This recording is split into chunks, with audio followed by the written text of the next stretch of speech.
राम जय राम जय जय राम। श्री राम जय राम जय जय राम। श्री राम जय राम जय जय राम। श्री राम जय राम जय जय राम। सच्चिदानंद भगवान की जय। सनातन धर्म की जय।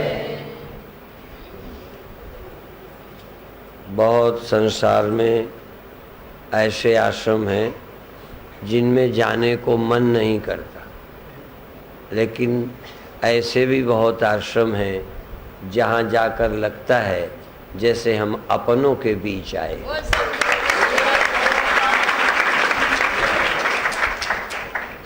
और बहुत ऐसे संत यहाँ हुए हैं जिन्होंने अपनी परंपराओं का त्याग नहीं किया। जब हम टेऊराम जी महाराज की, स्वामी सर्वानंद जी महाराज की परंपरा में जाते हैं, विदेश में भी हमने देखा, यहाँ पर भी सब देवी देवताओं अवतारों का सम्मान आश्रमों में है।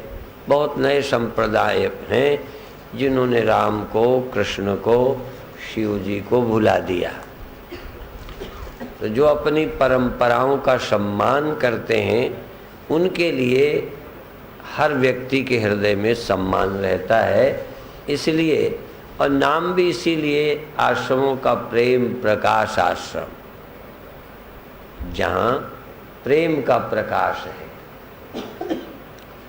ये भी प्रकाश होता है, अनुभव, प्रेम की अनुभूति होती है, प्रेम का विकास होता है, प्रेम का प्रचार होता है। तो यहाँ आकर बहुत अच्छा अनुभव हो रहा है। और हर मनुष्य को क्या करना चाहिए, अभी माता जी से आप सुन रहे थे, हर जस परमात्मा का गुणगान, परमात्मा का स्मरण, वही हमारे काम आता है। यद्यपि आम लोगों को लगता है हमारे अनाज काम आता है, परिवार काम आता है, मकान काम आता है, सब काम आते हैं। यहाँ तक और छोड़ो, जगना काम आता है, सोना भी काम आता है। आपके काम में सोना तो नहीं आता? बोलो, आता है? सोने की जरूरत पड़ती है ना? हाँ, सब काम आता है। पर एक और चीज है जो हमारे काम आती है, जब कोई काम नहीं आता तब जो काम आता है उसका नाम हरजस है। और आपके यहाँ जानते हो सतनाम, आगे क्या है? हमारे कोई लोग कहते सतनाम क्या है, सतनाम क्या है, सतनाम क्या है? अब ये ढूंढते हो तो यहाँ उत्तर मिल गया, क्या है? हाँ, सतनाम जो है वो साक्षी है। सत्य नाम कोई और नहीं है, साक्षी ही सत्य नाम है। भगवान का नाम साक्षी है, सत्य का नाम साक्षी है। जो सबके होने में न होने में रहता है वही सत्य है, उसी का नाम साक्षी है। और भी साक्षी शिवो हम, सतचित आनंद साक्षी शिव, साक्षी ही शिव है। जो शिव है, जिसका कभी अकल्याण होता ही नहीं, चाहे कोई मरे कोई जिए कुछ होवे, काल सबको खा जाए, जिसको कभी कोई नहीं खाता, वही साक्षी है, वही शिव है। और मैं भी वही है। आपको जो नहीं लगता ऐसा कि मैं वही हूँ, क्योंकि आपको लगता है हम मर जाने वाले हैं, आपको लगता है हम पैदा होने वाले हैं, आपको लगता है हम बदल जाने वाले हैं। भाई, आपका अनुभव है। अब मैं उसको क्या कहूँ, एक वाक्य में इतने कह दूं, आप अनुभव के भंडार हो। आपको अनुभव ही अनुभव है, पर सारे अनुभव तुम्हारे काम नहीं आ रहे। किसी अनुभव से ठिकाने नहीं लगे तो गुरु अपना अनुभव सुनाते हैं। सत्संग का मतलब है गुरु का अनुभव लेना है। अपना अनुभव काम चलाऊ है, गुरु का अनुभव टिकाऊ है। एक होती ना काम चलाऊ सरकार, काम चलाऊ प्रधानमंत्री, जब वो काम के नहीं रह जाते तो जब तक कोई नई नियुक्ति नहीं होती तब तक जो काम चलाते वो काम चलाऊ। तो हमारे पास जितना अनुभव है वो काम चलाऊ है, ये अनुभव टिकाऊ नहीं है। तो टिकने वाला अनुभव गुरु से मिलता है। टिकाऊ तो है तुम्हारे पास पर उसका अनुभव नहीं है। तुम्हारे पास जो अनुभव है वो न टिकने वालों का है। आपके पास कोई ऐसा अनुभव बताओ जो टिकने वाला आपके पास हो। शरीर नहीं टिकने वाला है, धन नहीं टिकने वाला है, परिवार नहीं टिकने वाला है। इसीलिए आपके अनुभव में जो जो आपके पास है वो न टिकने वाला है, इसीलिए चिंता भी है और चले जाने पर रोना भी है, चले जाने के पहले डर भी है। डर जानते हो क्यों लगता है? आपके पास चोरी हो जाने वाली चीजें हैं, न रहने वाली चीजें हैं। ये शरीर के कारण भी डर खत्म थोड़ी हुआ है, बल्कि शरीर के कारण डर लगता है। रोड में किसके कारण डरते हो चलते समय? आत्मा के कारण। आपको डर जो लगता है मिले हुए के कारण लगता है। तभी कभी हम एक चुटकुला सुनाते हैं कि गुरु चेले साथ साथ जा रहे थे। कभी कभी गुरु बड़े अनुभवी होते हैं, कभी चेले कम नहीं होते, गुरु से ज्यादा खतरनाक होते हैं। तो एक गुरुजी और चेले गंगा स्नान करने जा रहे थे। तो गुरुजी के पास थैला था, उसमें सोने के गिन्नियां, हीरे, जवाहरात भरे हुए थे, वजनदार। तो जा रहे थे तो बात हुई कैसे चले। तो संत कहने लगे, चेला कहने लगा ऐसे ही सीधे चलते हैं। कहने लगे सीधे रास्ता अच्छा नहीं है, खतरनाक रास्ता है, यहाँ से नहीं चलते, रोड चलते हैं, वहाँ सुरक्षा है। तो चलो जाते हुए उस रोड से चले गए। तो चेले को लगा कि फिर लौटते चक्कर लगवाएंगे। तो जब गुरुजी नहाने लगे, एक एक नहाते थे, एक सामान पकड़ा एक नहाए। तो गुरुजी, जब चेला नहाया गुरुजी खड़े रहे। जब गुरुजी नहाने गए तो चेले ने उस थैले का सब सामान नदी में फेंक दिया और दूसरे कंकड़ पत्थर बैग में भर दिए। अब वो भर दिए, गुरुजी ने स्नान किया, कहने लगे चलो चलें। तो फिर लौटते समय भी वही कि चक्कर से चलें, ये सीधा वाला रास्ता चलें। तो चेला कहता है अब डरने की कोई बात नहीं है, डर वाली कोई चीज ही नहीं है, अब चलो सीधे चलते हैं। तो गुरुजी को समझ नहीं आया कि क्या बात है। कहने लगे नहीं, डर की कैसे नहीं है? कहने डर का कोई मतलब नहीं है। तो डर तो से कहें देख लो चाहे थैला खोल के। थैला खोल कर देखा तो कंकड़ और वो सब थे। तो कहने लगे अच्छा अब चलो चलते हैं सीधे। तो देखो, आप यही मत समझो जिसके पास कीमती कुछ नहीं होता उसके पास भी डर नहीं होता। जिसके पास कुछ कीमती है उसको डर लगता है। पर हमारे यहाँ कीमती चीजों का डर लगता है। पर ध्यान रखो, कीमती लगती हैं पर कीमती है नहीं, इसलिए डर लगता है। जैसे स्वप्न सच्चा नहीं है पर लगता है। जब स्वप्न सच्चा लगता था तभी सुख दुख लगते थे। स्वप्न सच्चा था भले नहीं, पर तुम्हें कैसा लगता है? सच लगता है। तभी वहाँ से कोई बदमाश हो, चोर हो, बंदूक लेके आए तो डर लगता है कि ये मार देगा, क्योंकि आपको जो है वो सच लगता है, जग जाने पे नहीं लगता, वो सब झूठ है। कीमती चीज आपके पास है जो चली जाने वाली है, फिर या तो कीमती ऐसी हो जो जाए ना, या फिर कीमती ना हो। स्वप्न स्वप्न में कीमती है, जग जाने में स्वप्न कीमती नहीं है, इसलिए डर नहीं लगता सब चला जाए। तो या तो जो तुम्हारे पास है इसकी कोई वैल्यू नहीं है, ऐसा समझ आ जाए, इसकी कोई कीमत नहीं, और जिसकी कीमत है वो तुम्हारा साथ नहीं छोड़ता। यदि कीमती चीज साथ छोड़ेगी तो ज्यादा रुलाएगी। मान लो घर में एक ऐसा लड़का जो नाक में दम किए था, वो चल बसे तो कम दुख होगा, पर घर का नेक लड़का जो बहुत अच्छा था, होनहार था, जिसके भरोसे तुम खुश थे, यदि वो चला जाए तो ज्यादा दुख होगा। अच्छी चीज के जाने से दुख होता है।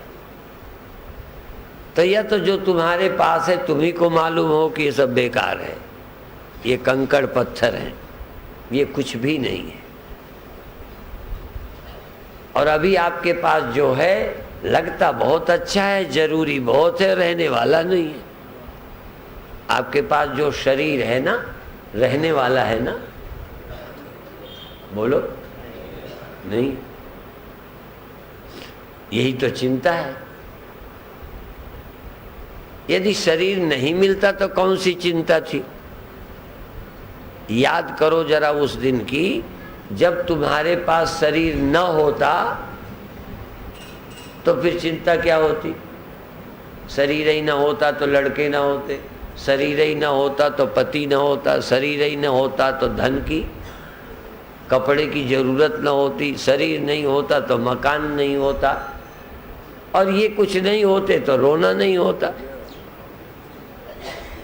शरीर देखो इतना अच्छा है, पर सारा रोना इसी के कारण है, पर तब भी समझ नहीं आता। इसका नाम अविद्या है। अविद्या उसे कहते हैं कि जो दुख दे रहे हैं, जिनके कारण दुखी हम हैं, वो हमें समझ ही नहीं आता।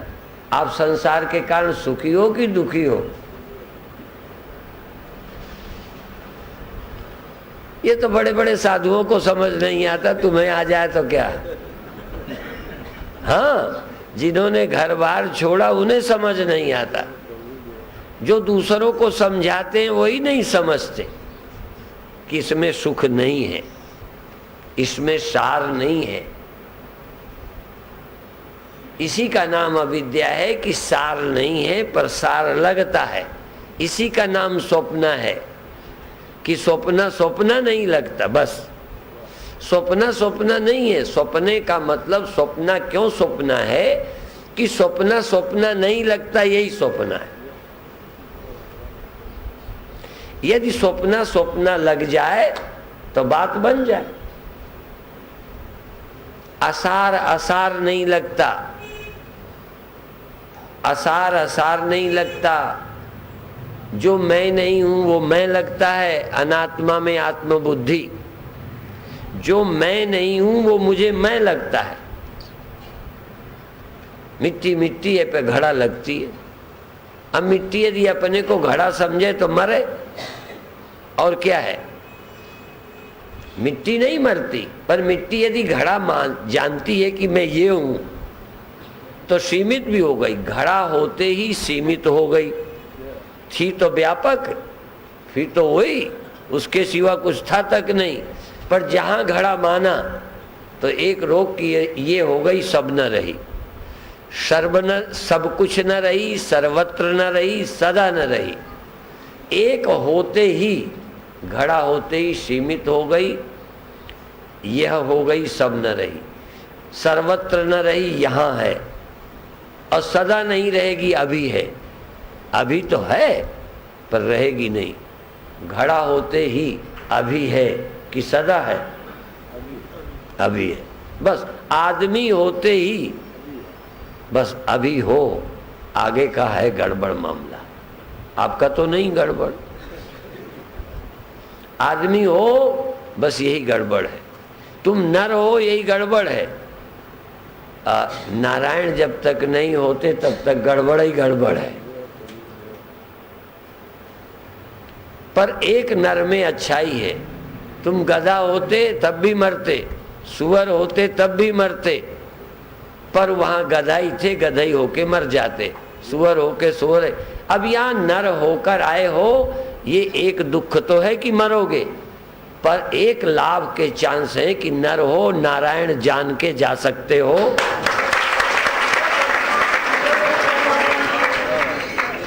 मान लो घड़े 1000 तरह के हों, पर सब घड़ा ही रह के मरे, घड़ा ही जन्मे, घड़ा ही घड़े का परिवार बना ले, पर मिट्टी होने का अवसर ना हो। और एक खास तरह की क्वालिटी के घड़े हों जिनको मिट्टी जानने का मौका मिल जाए। अभी हरजस की बात थी ना, मैं उसी पर केंद्रित हूँ।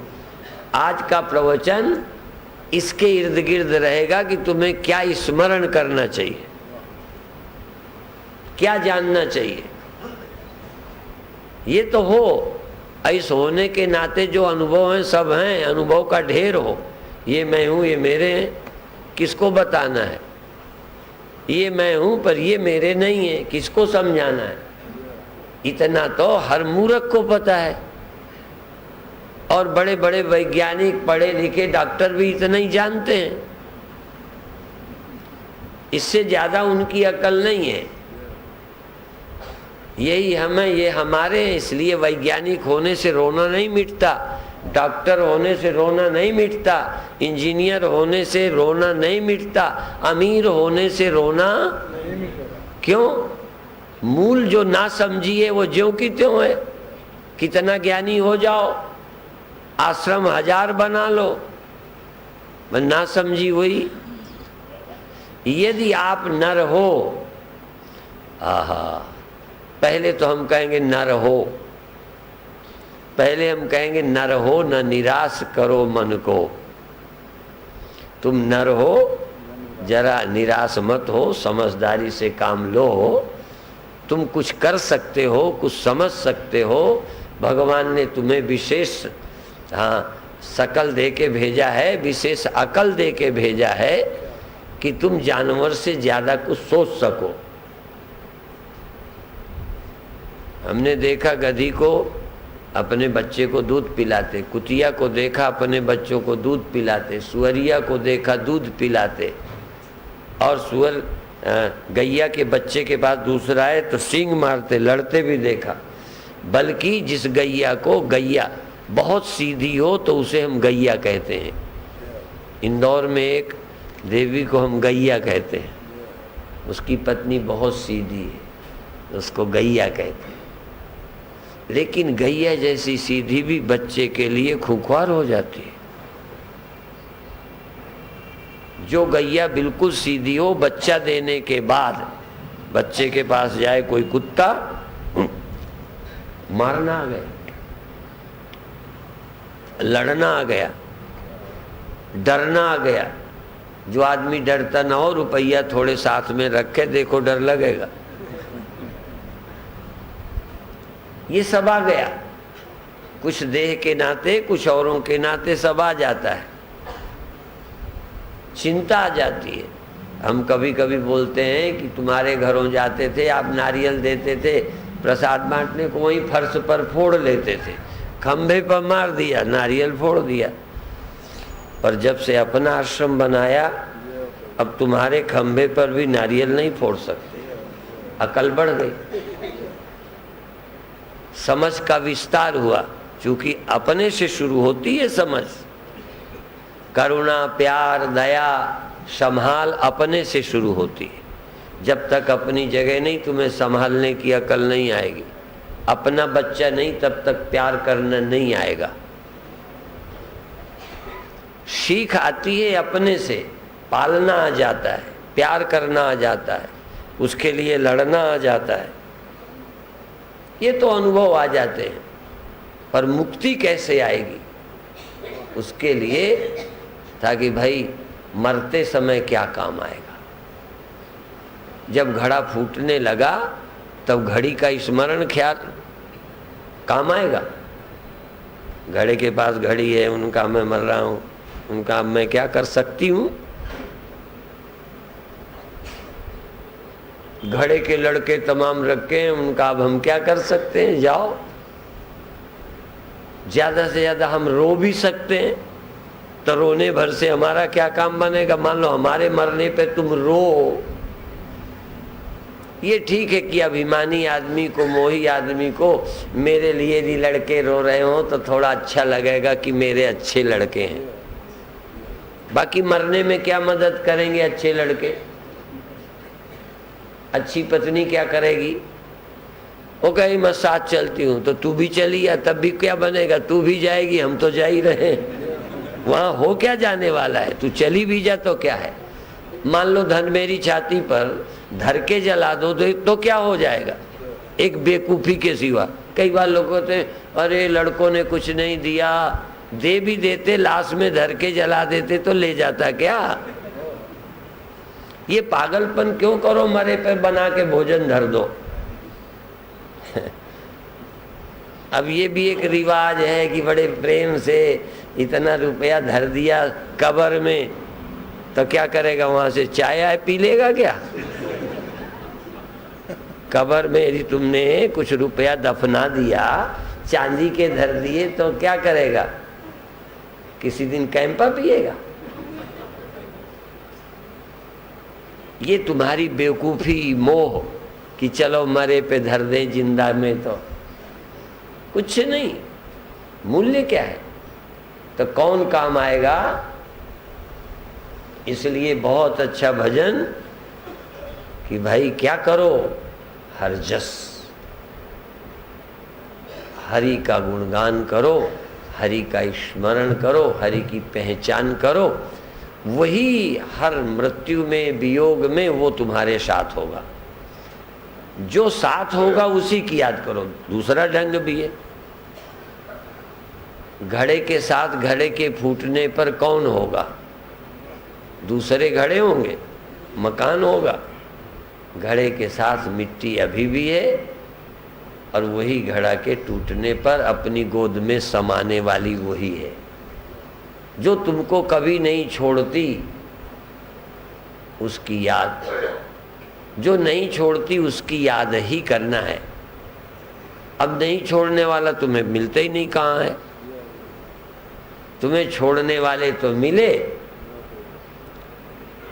न छोड़ने वाले का पता ही नहीं है। कथा सुनते सुनते भी न छोड़ने वाला नहीं मिल रहा। जिसके दर्शन हुए छोड़ने वाले,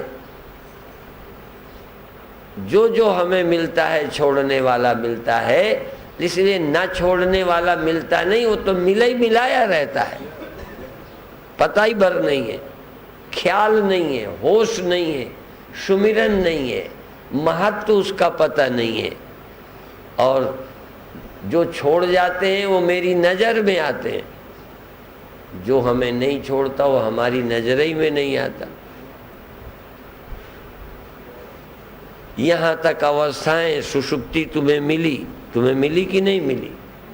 हाँ, रोज आती है चली जाती है, सुषुप्ति मिली, स्वप्ने मिले, जागृत अवस्था तुमको रोज नसीब हो जाती है। अभी जागे तो आप सत्संग नसीब हुआ, जागे हो तो जगना पहले मिला कि सत्संग पहले मिला। तो जगना किसकी दया से मिला, ये गुरुजी की दया से। जरा ध्यान रखना, हमारे गोविंद भाई गुरु की महिमा बहुत गाते हैं, हम भी गाते हैं, सबके गुरु हैं। और गुरु नहीं होते तो गोविंद का पता ही न चलता। बिना गुरु के सत्य का पता नहीं चलेगा। तो पता लगने के मामले में तो गुरु की महिमा है। पे जगना गुरु ने दिया है तुम्हें, सोना गुरु ने दिया है।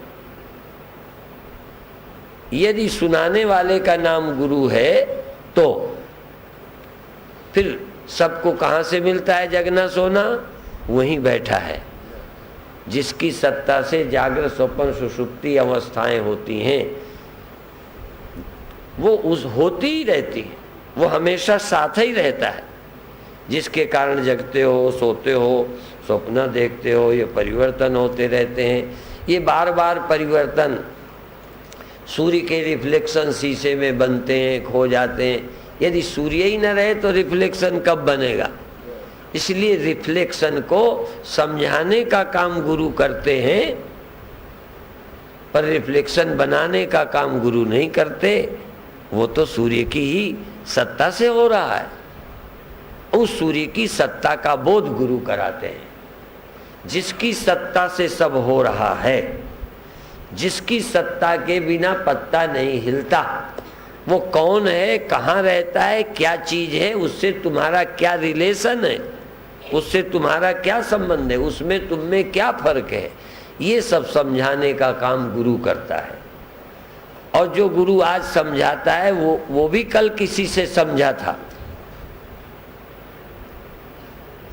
अच्छा, हम तुम्हें समझाने आए, हमको जल्दी समझ लोगे? हम समझे समझाए पैदा हुए थे? बोलो। आज हम तुम्हारे लिए गुरु हो सकते हैं, हम समझा रहे हैं, हम ही सब कुछ हैं तुम्हारे लिए, इसमें दो राय नहीं। पर हमने कहाँ समझा? अच्छा, हमारे गुरु तो समझे समझाए आए थे। बोलो। जैसे तुम अपने पिता से पैदा हुए हो, पिता तो डायरेक्ट आए थे बिना पिता के। तुम पिता का एहसान मानो कि पिता नहीं होते, माँ नहीं होती तो हम नहीं होते। ये सच है। तुम्हारे पिता तुम्हारी माँ यही है, इसमें दो राय नहीं। पर तुम्हारी माता तुम्हारे पिता ऐसे ही टपके थे कि उनके भी पिता थे?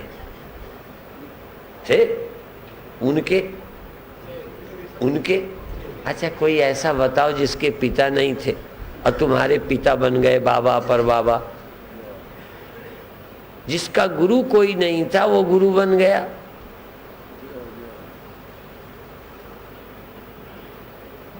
भले आगे का पता ना हो, टेऊराम जी के आगे का पता शायद इनको भी नहीं होगा। हर एक को आगे का पता नहीं। गुरु नानक देव के आगे का एक सिख को कोई पता नहीं। पता नहीं, यही कहना ठीक है कि वो गुरु ही कोई नहीं था।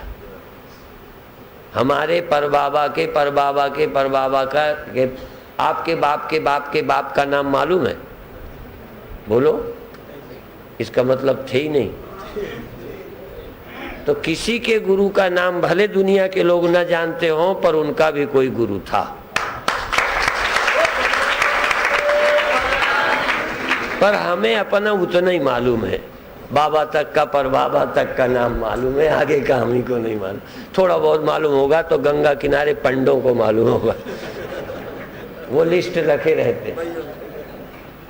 ठीक है, तो कुछ बातें ग्रंथों को मालूम होंगी, और जो ग्रंथों में है उनका जल्दी पता चला कि दशरथ के बाप का क्या नाम था, उनके बाप के बाप का क्या नाम था, उनके बाप के बाप के बाप का क्या नाम था। काफी लंबी लिस्ट है। तो जिनको लिखित मिल जाए उतना ही जान पाते हैं, पर ना भी मिले तो इतना हमें पक्का है कि बिना बाप का कोई बाप नहीं था। इतना तो सिद्धांत, गणित हो गया ना, एक नियम, विज्ञान। हमें ना भी मालूम हो पर हमारे पर बाबा के बाप जरूर। बोलो बस। तो हम ये कह सकते हैं हम अपने गुरु के गुरु का नाम नहीं जानते, पर इतना जानते हैं कि उनका भी कोई गुरु रहा होगा। बस इस सिद्धांत पर जो श्रद्धा रखते हैं, इसको हम परंपरा कहते हैं। इसी बात के लिए हम खुश हुए कि भाई टेऊराम के गुरु को नहीं मालूम, पर टेऊराम जी किसी को मानते थे, इसीलिए आज मंदिरों में भगवान विराजे हैं। ठीक है। कई लोगों के पहले के गुरु का नहीं, मैं नाम नहीं लेता, किसी की चौथी पांचवी पीढ़ी चल रही है, किसी की छठवीं चल रही है, तो इसके पहले वाले कहां से टपके?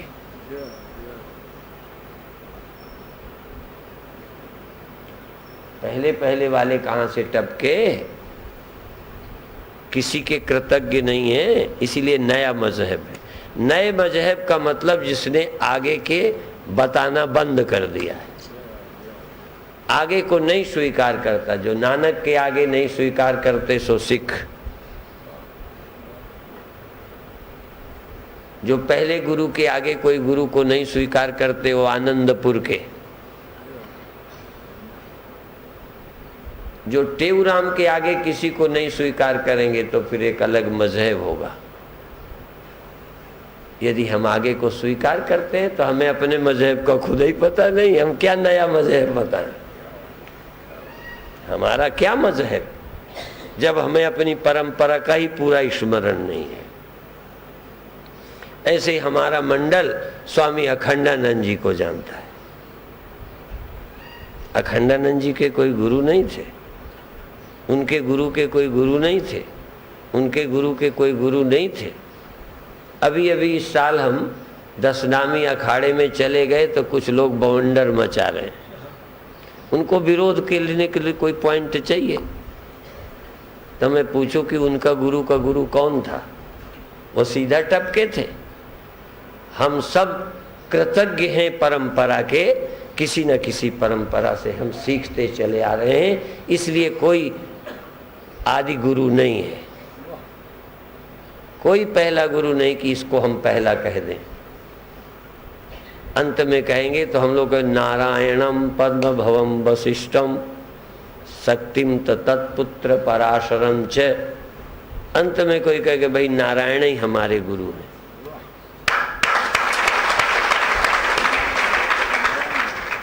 भगवान ही हमारे गुरु हैं। हर नर के गुरु नारायण हैं और सब में रहते हैं। व्यक्ति के रूप में कभी आते रहे कभी जाते रहे, हम सबके गुरु एक हैं। तो आप लोग उस सत्य को जानें, नहीं तो रोज एक फिरका बनेगा और समाज बंटता जाएगा। बंटवारा रोकने के लिए पुराना परिचय ढूंढना चाहिए। अभी अभी हम कहीं थे, पटना में, बिहार में, बेगूसराय में। तो एक घर में पटना में ठहरे, उन्होंने कहा हम ये एक ही परिवार के हैं दूर से, फिर और के, फिर उन्होंने कहा हमारे बाबा और इनके बाबा एक पिता के थे, सहोदर, बाबा सहोदर थे। तो बाबा सहोदर थे और बाबा का बाप एक था, वो दो नहीं थे। और यदि वो दो रहे होंगे तो उनका बाप, तो फिर और दूर देखें तो हम एक परिवार के हैं। केवल अभी देखें तो हम चचेरे हैं, ये बाबा गिरे हैं। आगे चले जाओ तो हम सब कौन हैं? एक हैं। तो फिर जब आगे बढ़े ही हो, बाबा दादा तक गए हो तो और बढ़ो, थोड़ी हिम्मत जुटाओ। पर ये साहस बहुत कम करते हैं, डरपोक आदमी। हमारी सत्ता का क्या होगा, हमारे मंडल का क्या होगा, तुम्हारे कमंडल का क्या होगा? यदि हम वहां विलय हो जाएं या उनके अपने को कहने लगे तो हमारे मंडल का क्या बनेगा? मैंने कहा मंडल ऐसे ही मरता रहे, लड़ता रहे, और क्या करेगा? ये अलगाव लड़ाई की जड़ है। अलगाव पैदा नहीं करना, अलगाव समाप्त करना है। राजनीति ने समाज को अलगाव दिया है, और ये भी राजनीति है, धार्मिक अलगाव पैदा करना। ये धार्मिक राजनीति है, जल्दी समझ नहीं आती। अपनी सत्ता को बरकरार रखना, मंडल को बरकरार रखने के लिए हर आदमी आगे की बात नहीं करता, एक दो चार पीढ़ी की बात करता है।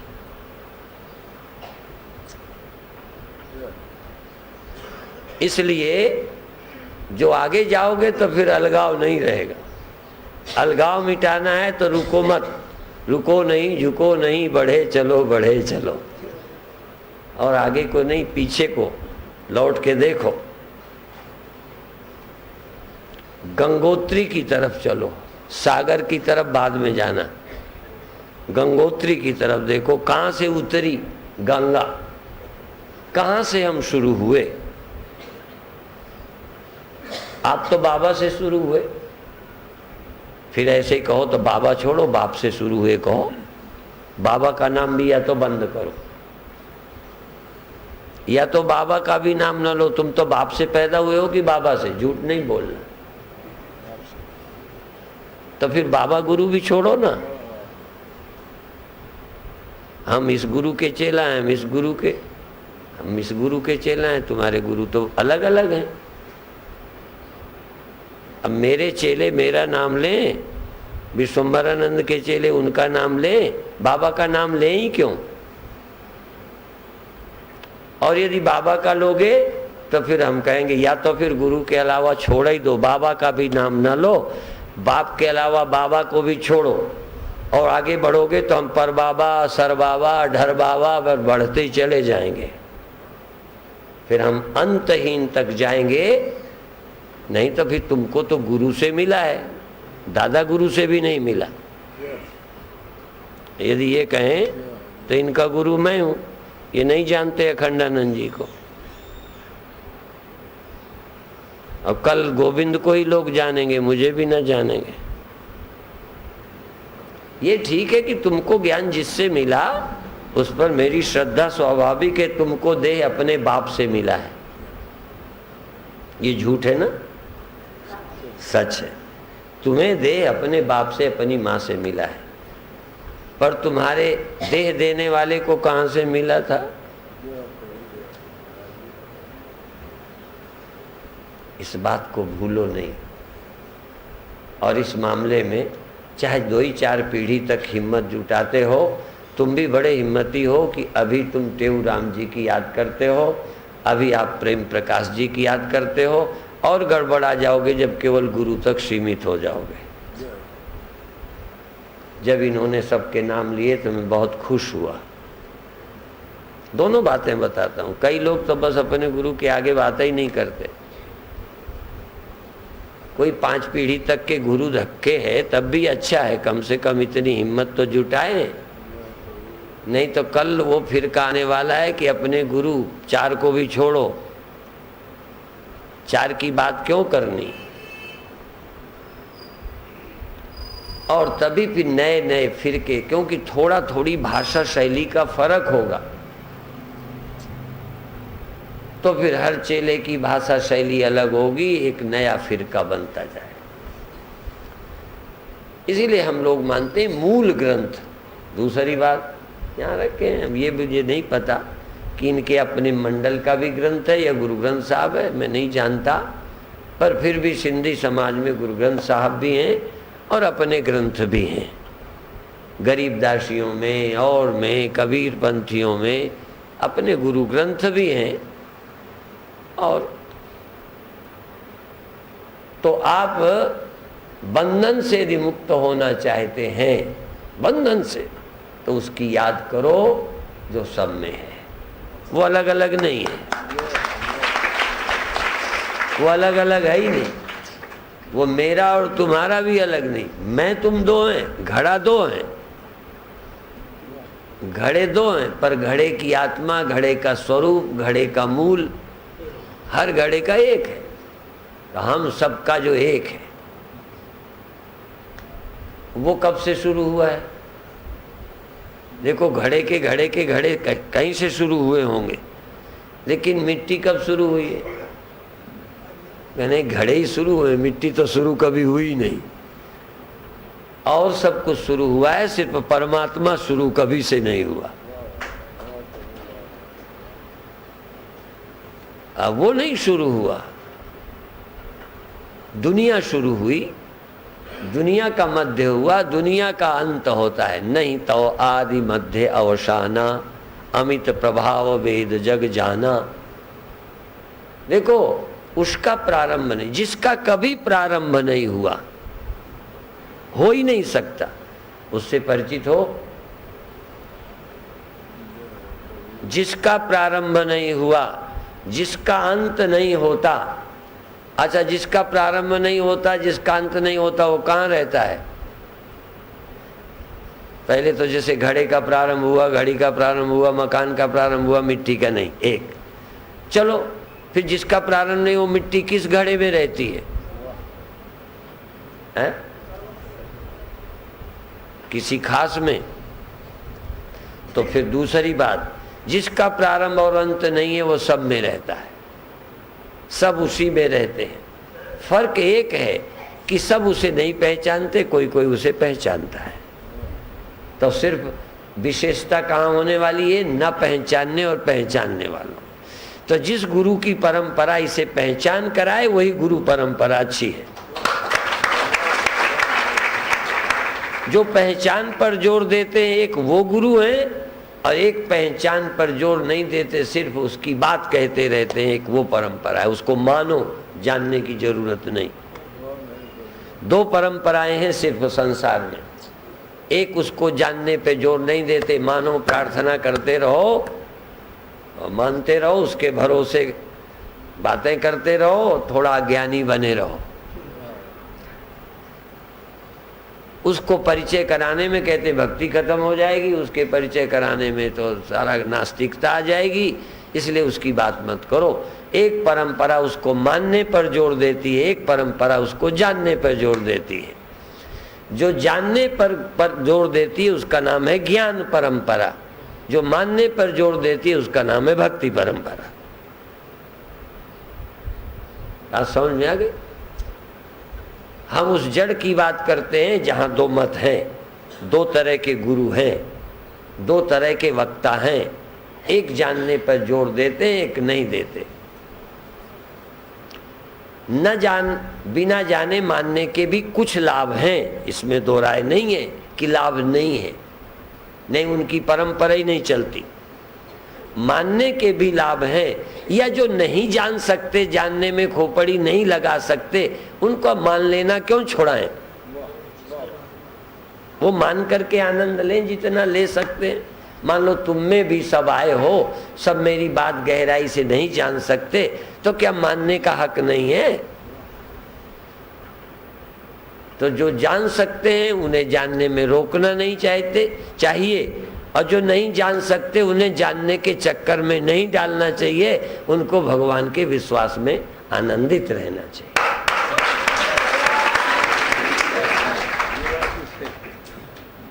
करें क्या? वो आदमी ही दो तरह के हैं।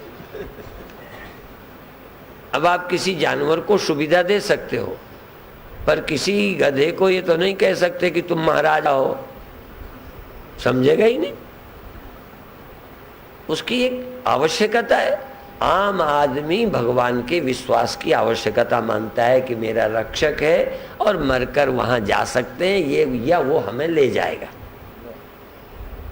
उसने हमें भेजा है, उसके काम से हम आए हैं, हमारा यहाँ क्या है, आराम से जाएंगे अपने यहाँ, बस। और सचमुच यदि उसके हुक्म से आए, तुम समझ रहे हो, और उसने हमें भेजा है, यहाँ हम रहने नहीं आए, तो निश्चित तुम लौटकर उनके चरणों का लाभ लोगे ही लोगे। और कम से कम तुम्हें जाने में तकलीफ नहीं होगी, ये क्या कम है? उसने हमें भेजा, यहाँ हम अपनी दुकान जमाने नहीं आए, गुरु ने तुमको काम सौंपा, ड्यूटी अदा करो। तुम अपने चेला चेली बनाने के चक्कर में मत पड़ो, तो तुम फंसोगे नहीं, गुरु का काम कर रहे हो। यदि तुम अपना काम कर रहे होगे तो अहंकार पनपेगा, दीनता हीनता आएगी, फिर चेले चेले गुरु भाइयों में लड़ाई होएगी कि ये तो बन बैठा, हमें मौका नहीं मिला। जो काम कर रहा है, काम करने आया है, बैठने नहीं आया, और वो छोड़ने को तैयार है, वो कहीं का मालिक बनने नहीं आया, या तो गुरु की कृपा से वो तीनों लोकों का मालिक है, या किसी एक चींटी का भी मालिक नहीं है, किसी का मालिक नहीं। किस बात का मालिक? मैं देह का मालिक नहीं बन पाया, आप तो बन गए हो ना, देह के मालिक हो आप, मन के मालिक हो आप।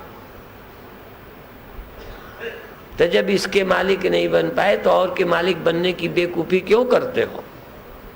जब शुरुआत ही तुम्हारी गुलामी की है। हम मालिक आलिक नहीं है, जैसा वो नचाता है नचते हैं, उसने भेजा है, हम आए हैं, बुलाएगा, जाना पड़ेगा। आप तो नहीं जाएंगे, मचल जाएंगे। आप अपनी बताओ। तो यदि आपको ज्ञान में गति नहीं है तो ये भाषा से सोचो कि न जवानी में तुम्हारा अधिकार है, न रहने में है, न जाने में है। हम राजी हैं उसी में जिसमें तेरी रजा है। यहाँ यूं भी वाह वाह है और हम यहाँ कुछ बनने नहीं आए, कुछ बनाने नहीं आए, तेरा हुक्म पालने आए। हुक्म ही अंदर सब है, बाहर हुक्म न कोई। सब हुक्म के अंदर है, हमारे हाथ में कुछ नहीं है, मेरे हाथ में कुछ भी नहीं है। देने वाला बांटने वाला बांटे रे। कोई कारण होगा, किसको क्या बांटता है वो बांट रहा है। हमें ये भी नहीं कि उसको ये क्यों दे दिया, उसको यहाँ की ड्यूटी क्यों दी। मुझे झाड़ू की दे दी, तुम्हें रोटी बनाने की दे दी, तुम्हें कथा की दे दी। यदि मुझे झाड़ू की ड्यूटी दी है उतनी अकल उतनी, तो मैं झाड़ू देने में उतना ही खुश हूँ, क्योंकि मैं उसका हुक्म पाल रहा हूँ, तेरा हुक्म नहीं पाल रहा। हम किसी पड़ोसी के हुक्म से झाड़ू नहीं दे रहे, हम किसी पड़ोसी के हुक्म से कथा नहीं कर रहे, हम पड़ोसी के हुक्म से सास बहू नहीं है। हमें परमात्मा ने जो बना के भेजा है हम राजी। और जब हमारी ड्यूटी छीनेगा तो रोएंगे नहीं कि बीच में परिवर्तन क्यों कर रहे हो, ये तो बड़ा पक्षपात है, पहले ही नहीं देना था। प्रबंध की अवधि है तो छीन क्यों रहे हो, काहे मरे जा रहे हो।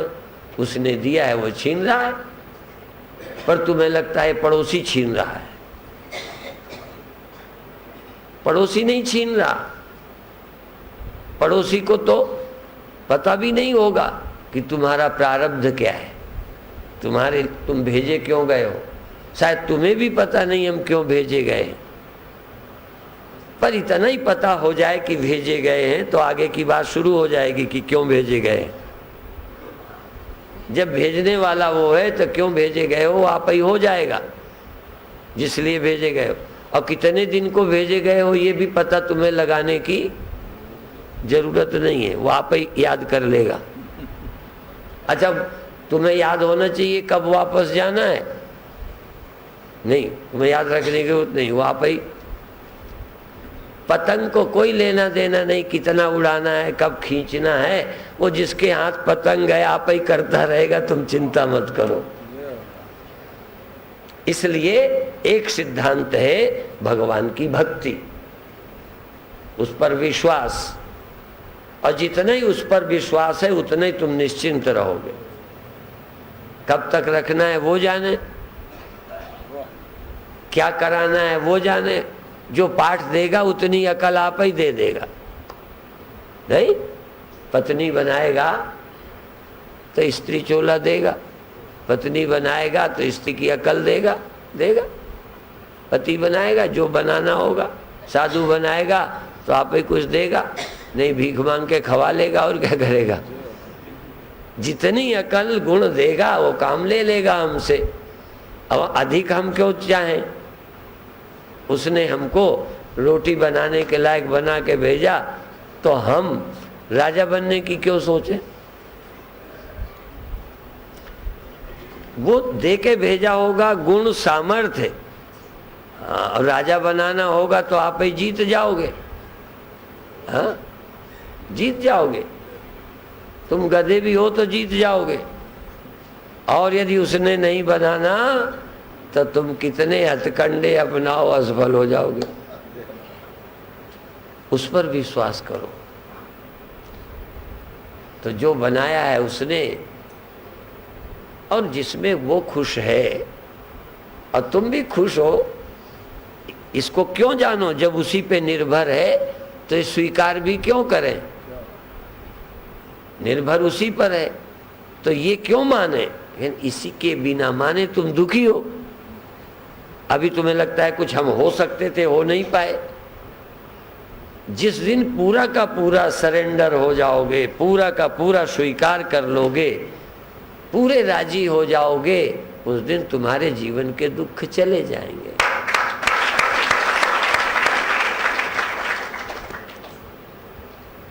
और या तो जो हो रहा है सबको स्वप्न समझो, ये ज्ञान का रास्ता है।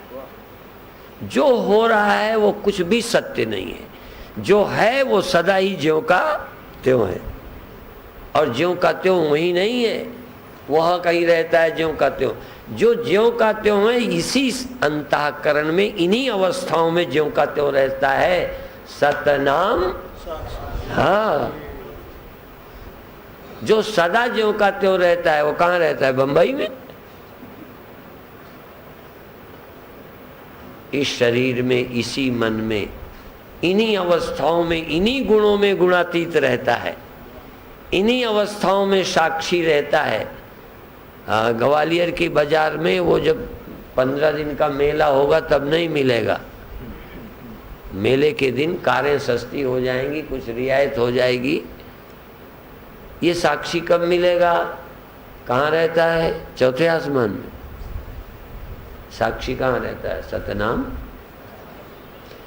ये अवस्थाएं बदलती हैं, इन अवस्थाओं का साक्षी वहीं रहता है। साक्षी कहाँ होता है? घटना काल में जो न रहता हो उसका नाम साक्षी नहीं।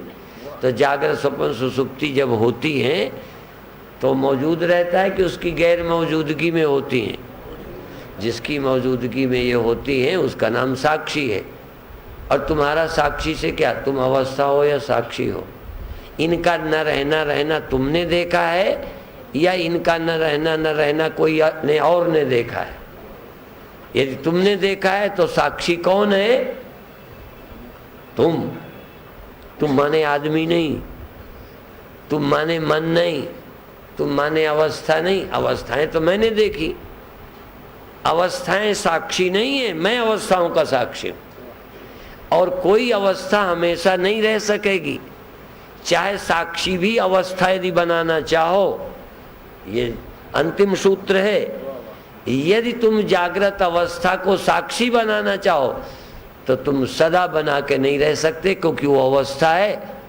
इसलिए साक्षी को जागृत अवस्था में रियलाइज कर सकते हो, पर तुम अंतःकरण के द्वारा हमेशा साक्षी रह नहीं सकते, क्योंकि अंतःकरण की अवस्थाएं होती हैं। जागृत स्वप्न सुसुप्ति है बुद्धि की अवस्था, और मैं साक्षी हूं ये समझ की भी एक अवस्था है। मैं साक्षी हूं ये समझ की अवस्था है। सुसुप्ति में ये अवस्था नहीं रहेगी, लेकिन साक्षी सदा रहता है, ये हमने समझा है। समझ रहे या न रहे, याद रहे या न रहे, साक्षी किसी याद और समझ का मोहताज नहीं है। सिर्फ ये पहले पता नहीं था, पता चल गया, बात खत्म। रहने रहने का झगड़ा भी साधक का है, प्रारंभिक है, अज्ञानी का है। चूंकि मन से दुखी था तो मन से आनंदित रहना चाहता है, मन से दुखी था तो साक्षी रहना चाहता है। पर जब रह के हार जाएगा तब पता चलेगा यह गुण साधन ते नहीं होई, तुम्हारी कृपा पाओ कोई। कितनी देर मेहनत करके रहोगे साक्षी, रोना नहीं मिटेगा। कोई आदमी हमें बता दे, चेले छोड़े गुरु, कोई गुरु कह दे कि मैं साक्षी 24 घंटे अंतःकरण के द्वारा, बुद्धि द्वारा रहता हूं,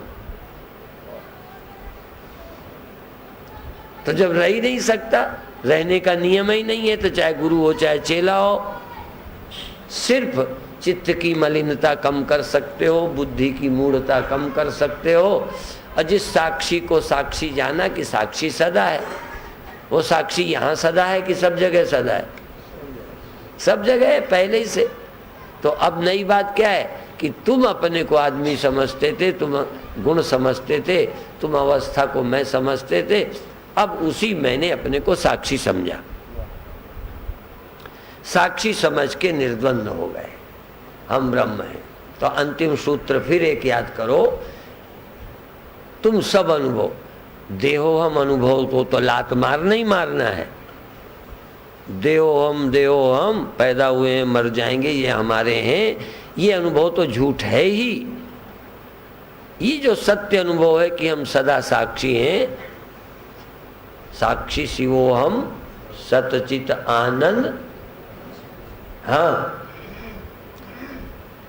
हमने तो अमरापुर जयपुर में ये सब कीर्तन सुने। गुरुमुखानंद जी वो ठोक ठोक के डंडे में ऐसे ही गाते, साक्षी सी हो हम सा। जैसे ये जलगांव में सुन के आए, हम जयपुर में स्वामी सर्वानंद जी तब रहते थे, तब वहाँ मंच पर बोले भी, सुना भी। और उस समय हम उनके दर्शन करते थे स्वामी सर्वानंद जी के। और उन बातों को क्या दोहराऊं कि जब गोंदिया में हम लोग गुरुदेव के साथ थे, तब इतना कुछ था नहीं, हम गुरुदेव के साथ थे तो गुरुदेव के ये फुलचुर रोड में ठहरे थे, और महाराज जी किस घर पे ठहरे थे पता नहीं, पर हम लोग प्रवचन सुनने रात को गए। सिंधी समाज इकट्ठा था और लोग कम आते, फिर भी हम लोग गए थे। शायद हमारे ही लोगों को देखकर फिर पूछा कि हिंदी में बोलूं कि सिंधी में, ऐसे पूछा हिंदी में बोलूं कि सिंधी में।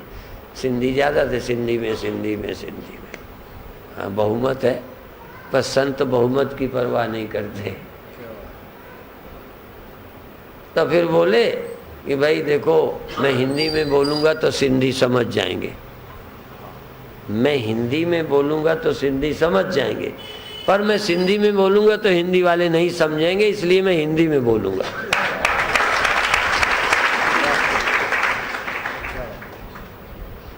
और एक सूत्र उन्होंने अपने भक्तों को बताया कि कोई चीज़ 100 रुपए की है, तुम 105 110 में बेचोगे तो ज़्यादा बिकेगी, और 150 में 140 में बेचोगे तो कम बिकेगी। ग्राहक को भी महंगी मिलेगी और तुम्हारा सौदा कम बिकेगा, लाभ दिन भर का उतना ही होगा। सस्ती बेचोगे 110 10 ही रुपया, 100 में लाभ उठाओगे तो दिन में तुम्हारा 50 सामान बिक जाएंगे, दिन भर की आय ज़्यादा ही हो जाएगी और चीज़ भी लोगों को सस्ती मिल जाएगी। इसलिए बहुत महंगी मत बेचो, सस्ती बेचो। ये स्वामी सर्वानंद जी का उपदेश जो हमने सीधा सुना था। जैसे कई लोग कहते हैं भगवान कृष्ण की बात सुनी थी अर्जुन ने, और ये गीता तो हमने दूसरों की लिखी है। तो भाई हमने स्वामी सर्वानंद जी के कान से 2 उपदेश सुने थे, ठीक है। तो आपको भी उनके इन उपदेशों का ख्याल करना चाहिए। समाज को चीज़ अच्छी दे, कम महंगी दे, पर झूठ बोल के कई लोग कहते हैं हम तो जितने की लाई उतने का दे रहे हैं। हमने कहा अच्छा, लड़के तुम ऐसे ही पाल रहे हो, इतना गप काहे मारते हो। फिर कई बार कह देंगे औरों को तो हम थोड़ा प्रॉफिट लेते हैं, आपसे हम कुछ नहीं ले रहे, हम आपके दामाद लगते हैं।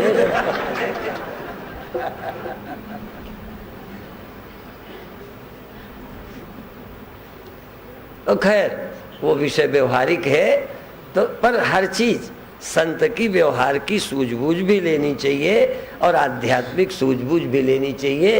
ये दिन भर रोते ही मत रहो, हमेशा वृत्ति एक जैसी नहीं रहती।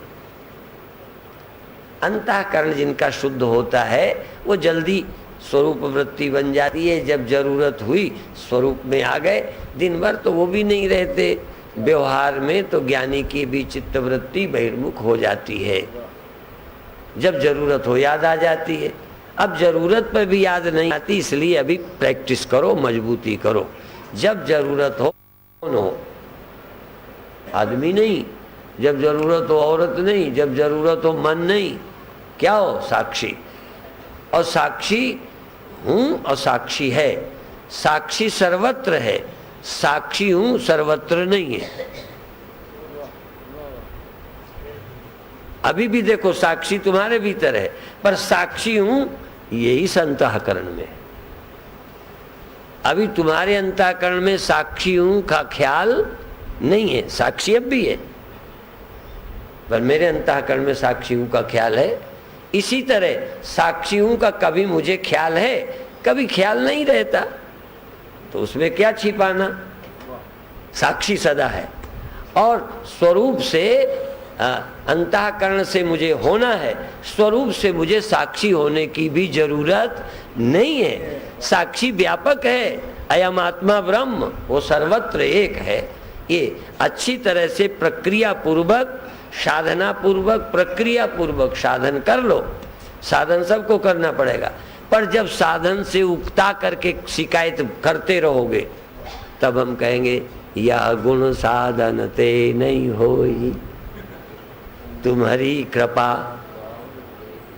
जो 100 चंदा उगवे, सूरज चढ़े 1000, एते चानन होंदिया, गुरु बिन घोर अंधार। ये साधना से भ्रम नहीं टूटेगा, साधना से असमर्थता मालूम पड़ जाएगी। साधना से मालूम पड़ जाएगा। जैसे कुछ दिन अमर होने की वो कोशिश करो, फिर तब भी जब लोग मर जाएंगे कहोगे यार क्या होगा दवा से। ऐसे ही साधना से मन को ठीक करो। जब लगेगा 24 घंटे नहीं रहती, ये शिकायत होगी, तब फिर शिकायत तोड़ने के लिए गुरु भ्रम तोड़ेंगे, साधना नहीं बताएंगे, तब साधना से आपको मुक्ति दे देंगे। अभी साधना करो, फिर साधना से छुटकारा पा जाओ। इतना ही कहकर अभी छुट्टी लेते हैं, आपको भी छुट्टी मिले। सच्चिदानंद भगवान की जय। अभी रोज कार्यक्रम चलता है, वहाँ का लाभ